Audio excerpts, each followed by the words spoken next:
and Mrs. Sullivan. That's, I guess, the most important of all. Now, tell us about Princess Ida. This is a new production, and when was the last time you did Princess Ida? This is the first for LOOM. Oh, you've never done it before at all? Never done Princess Ida, no. Really? This is the... What's the miss all this time? Well, we're gradually getting around to all of them. This is the 11th Gilbert and Sullivan, which we have done. We have 2 more to do. The Grand Duke and Utopia. And we've done that. Are you going to? Oh, yes, we will eventually. All right, but Princess Ida is a delightful thing. It was written in about 1884, and it came between Iolanthe and the Mikado. It is a story that is based on Tennyson's The Princess. And our production was designed by George Stinson, who did the costumes for Yeoman and Pirate, and the sets by Bill Schroeder, who's been with us before. This is one of the largest productions that we have ever done. This is done in 3 acts, and it is done in blank verse. Really? Blank verse? Right. Are not those the only 2 cases? The only case of a 3-act opera? The only case of a 3-act opera, and the only case in blank verse. Now, how different is it in musical shapings because of these 2 elements? I mean, does it have a different quality musically than most of the others for this reason? Is it harder doing the text because it's in blank verse? No, not at all. The musical quality is very, very high. I think it ranks with Yeoman. In some of the shape, the finale of Act 2 is almost a grand opera. However, we're not doing that this morning because we need the whole ensemble. Yeah. And we just have our principals for this. What also would cause Princess Ida to be less popular, do you think, under the circumstances you just indicated, of the musical level being so high? Lack of familiarity. Simple as that. All right, let's get familiar. What we'll do is to take a short break before we begin. So Beginning of the opera, the Princess Ida, at the extremely early age of 1, and Prince Hilarion, who was twice her age at that time, were married. As Act 1 opens, the day of their long-awaited meeting has arrived, and King Hildebrand, Prince Hilarion's father, along with his court, eagerly awaits the arrival of the princess.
Will Ida break the love that she has plighted?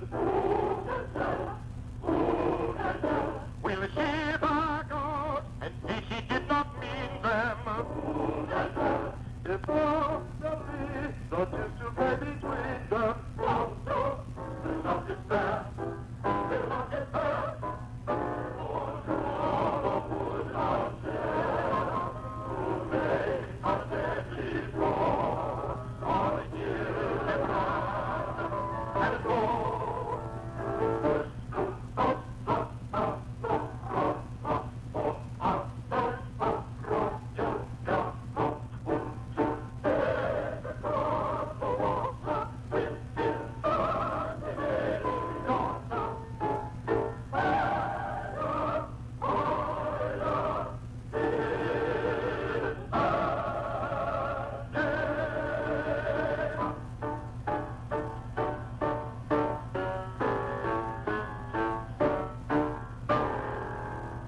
See you no sign of Java? None, my liege.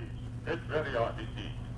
If Galba failed to put in an appearance at our court before the sun had set in yonder west, and failed to bring the Princess Ida here, to whom our son Hilarion was betrothed at the extremely early age of 1, it's war between King Galba and ourselves. Cyril, how I dread this interview. It's 20 years since he and I have met. He was a twisted monster, all awry, as though Dame Nature, angry with her work, had crumpled it in fitful petulance. But, sir, a twisted and ungainly trunk often bears goodly fruit. Perhaps he was a kind, well-spoken gentleman. Oh, no, for rather like his sting lay in his tongue. His sting is present, though his stung is past. But stay, my liege, for yonder mountain's brow comes a small body bearing Gama's arms. And now I look more closely at it, sir, I see attached to it King Gama's legs, from which I gather this corollary that that small body must be Gama's own. Yeah, the princess with him.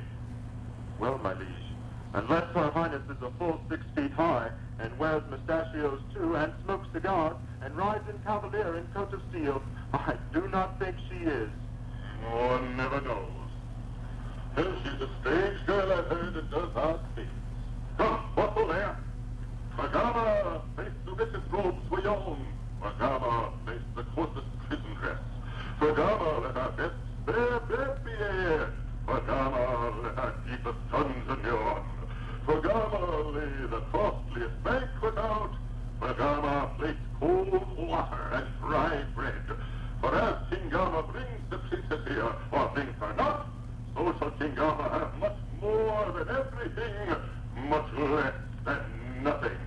Now listen to my friend, command on every hand, on every hand. Command on every hand, with you and the worldly bow. King Gama bring the princess here, give it good cheer, give it good cheer. You see, come here, we'll give you pleasure, and we will show you how.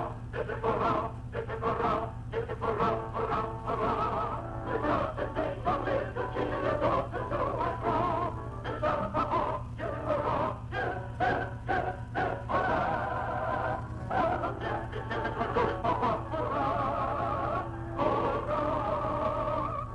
Then he failed to keep his throat upon my nose, was roast and moved their house. The throat upon his nose, the sorry for today. We'll swap him up in a dungeon cell and hold his nail on a funeral bell. A dungeon bell, his funeral bell, so thank you with his bell. If it were wrong, if it were wrong, if it were wrong, for wrong, for wrong. I got his face, the face of king and the old familiar way. The shout for all, if it were wrong, yes, yes, yes, yes, for wrong. Everything, and if it were wrong, for wrong, for wrong, for wrong.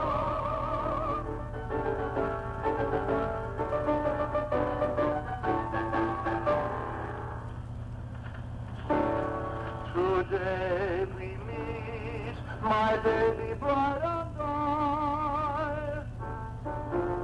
But all my hopes are balanced by my fears.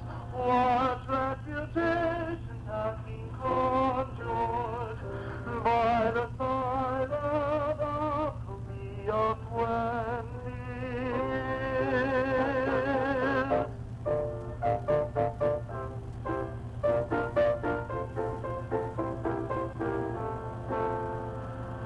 Ida was a 12-month old 20 years ago. I was twice her age, I'm told, 20 years ago. Husband, wife, as old as wife, augurs ill for married life. Therefore prophecies were rife 20 years ago. 20 years ago.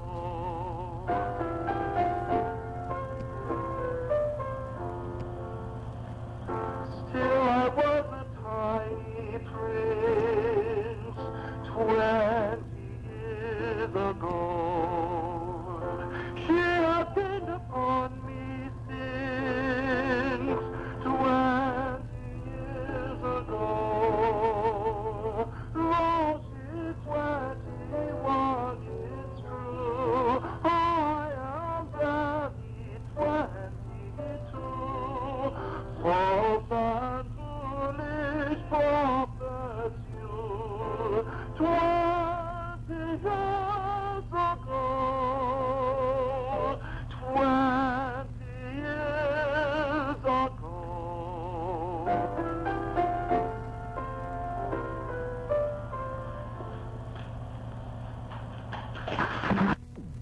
warrior brothers appear, followed by their father, King Gama, a twisted, ugly character who incurs the disdain of everyone by his insulting remarks. The princess is not with him, and when asked why, he explains that she has established a woman's university in a country house with a full 100 maidens who have forsworn mankind, and who look upon all manner of male existence with utter scorn. King Hildebrand is greatly enraged by this, and takes Gama and his 3 sons prisoners. The hostages are sent to the depths of the dungeon, and Hildebrand's soldiers prepare to journey to Castle Adamant to force Ida into submission. Prince Hilarion and his comrades Cyril and Florian, however, are opposed to such tactics, and vow to win the heart of the princess by gentler means. They too set out for the castle.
I will tell you what I am. I'm a genuine philanthropist, all other kinds are sham.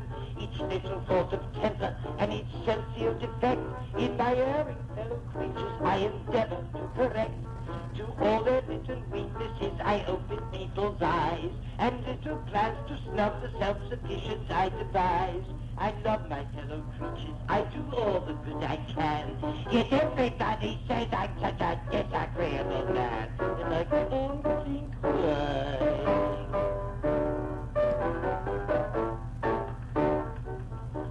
To compliments inflated, I've a withering reply, and vanity I always do my best to mortify.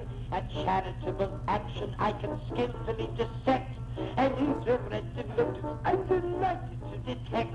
I know everybody's income and what everybody earns, and I carefully compare it with the income tax returns, just to benefit humanity, however much I plan. Yet everybody says I'm such a disagreeable man, and I can't see why.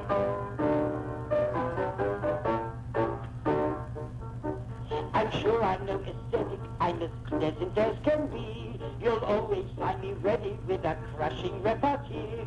I've an irritating chuckle, I've a celebrated sneer, and an entertaining snigger, and a fascinating leer. To everybody's prejudice, I know a thing or two. I can tell a woman's age in half a minute, and I do. But although I try to make myself as pleasant as I can, yet everybody says I'm such a disagreeable man, and I can't believe it.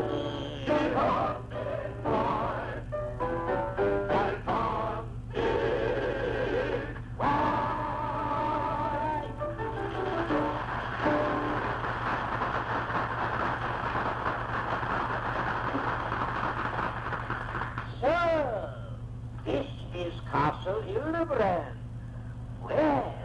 Well, Dame Rumor whispered that the place was grand. She told me that your taste was exquisite, superb, unparalleled. Oh, really, King? But she's a liar. Why, how old you've grown. Is this Hebadian? Oh, you've changed too. You were a singularly handsome child. Are you a courtier? Come then, fly afraid. Tell me some more lies. How do you like your king?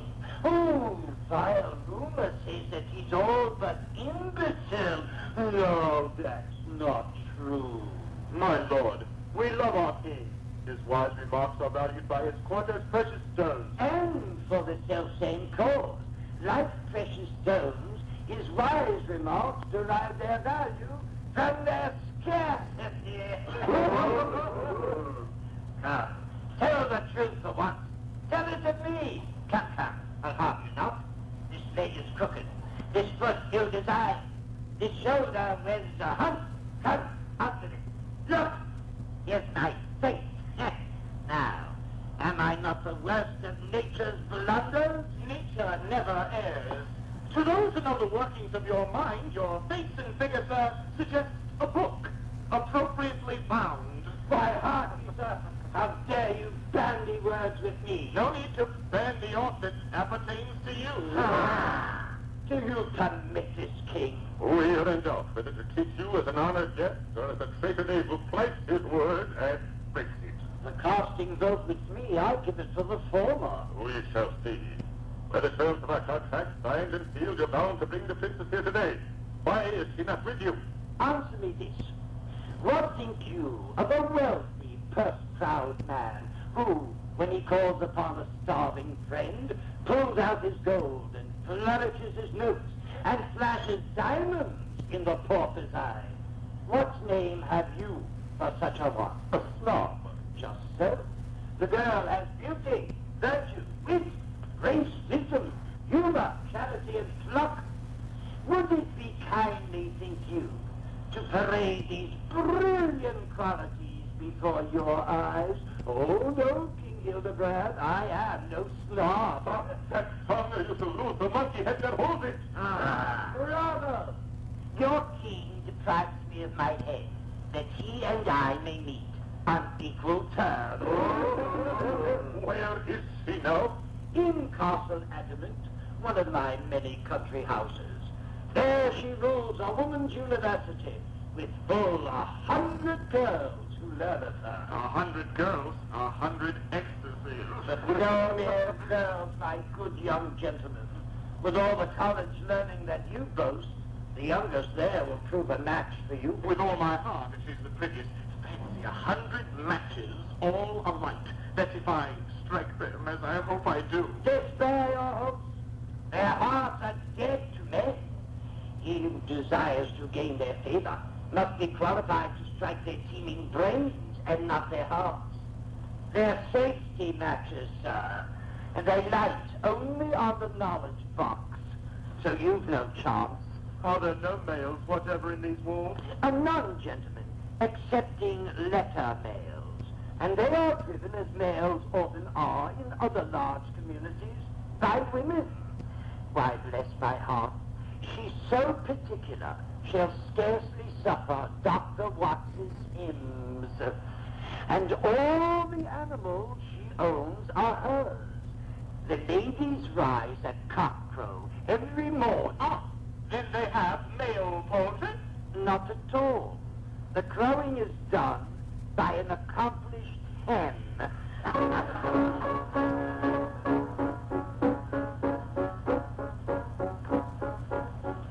Perhaps if you address the lady most politely, flatter and impress the lady most politely, humbly beg and humbly sue, she may deign to look on you, but your doing you must do. Most politely, most politely, most politely. Humbly beg and humbly sue, she may deign to look on you, but your doing you must do. Most politely, most politely, most politely.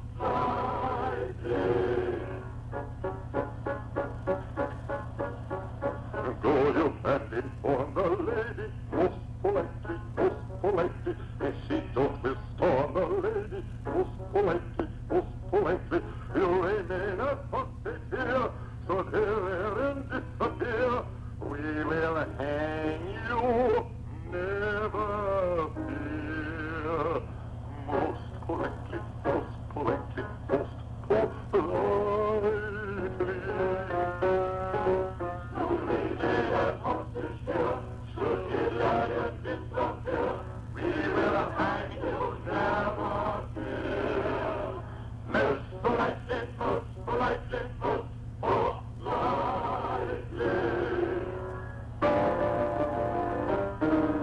Must we till then in prison cell bifrost?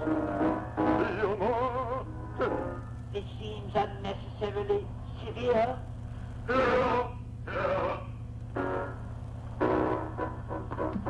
For a month to dwell in a dungeon cell, going in and within in a solitary prison, till a boy looked down for a soldier's cell, who was longing for the rattle of a complicated battle, yes, is longing for the rattle of a complicated battle. Rum-tum-tum on the military drum, and the guns start boom-boom-boom. The rum-tum-tum on the military drum, rum-tum-tum, tummy-tummy-tummy-tummy-tum. Who was longing for the rattle of a complicated battle, and the rum-tum-tum on the military drum, rum-tum-tum. Victorian fight and the place complied with the just conditions of our requisitions. We may go in haste and indulge your taste for the fascinating rattle of a complicated battle, for the fascinating rattle of a complicated battle, for the rum-tum-tum of a military drum, and the guns that go boom-boom. Tum-tum-tum on the military drum, tum-tum-tum, tummy-tummy-tummy-tummy-tum. Who's longing for the rattle of a complicated battle, and the rum-tum-tum on the military drum, tum-tum-tum.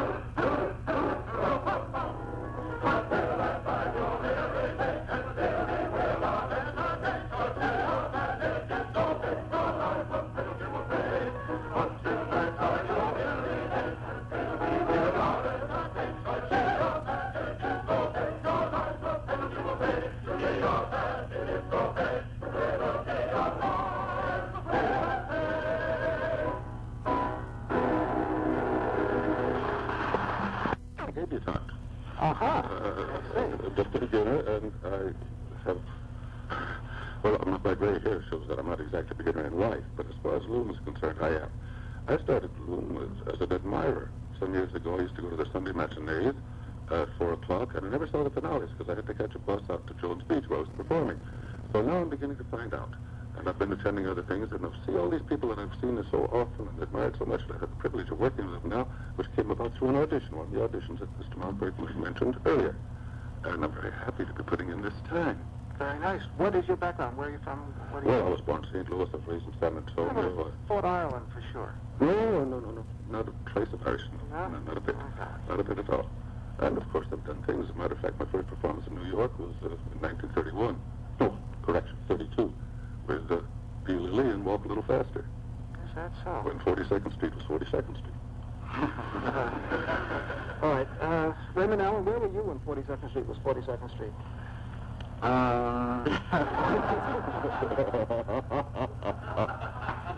You're trying to get me to say how old I am, huh? No, but what is your background? I remember you telling us something. Well, I'm a native of New York. I was born in Brooklyn. And I was raised in Richmond Hill, Long Island. I went to high school there.